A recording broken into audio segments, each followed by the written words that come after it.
Par un seul homme le péché est entré dans le monde, et par le péché, la mort. Et ainsi la mort a passé à tous les hommes, du fait que tous ont péché. Romains 5,12. Jésus-Christ a annulé la mort et a fait luire la vie et l'incorruptibilité par l'évangile. 2 Timothée 1,10. C'est dans ce monde de souffrance et de deuil que Jésus, le Fils de Dieu, le Sauveur des pécheurs, est venu.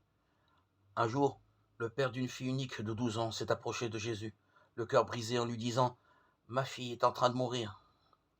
Jésus s'en va avec lui, mais la foule le presse et il doit s'arrêter pour guérir une femme malade.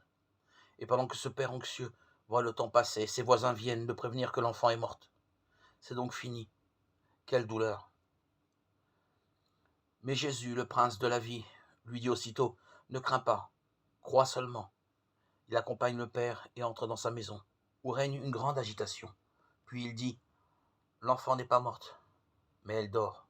Marc 5, 39. Ceux qui assistent à la scène se moquent de ces paroles. Alors le Seigneur Jésus les met dehors et ordonne à l'enfant de se lever.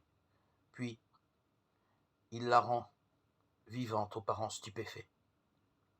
La mort est une réalité à laquelle aucun être humain ne peut se soustraire. Mais Jésus, sur qui la mort n'avait aucun pouvoir, car il était sans péché, a donné sa vie volontairement. Puis, il est ressuscité, devenant ainsi le grand vainqueur de la mort. Et il assure maintenant à tous ceux qui mettent leur confiance en lui que, même s'ils doivent mourir un jour, ils ressusciteront comme lui, avec un corps glorieux.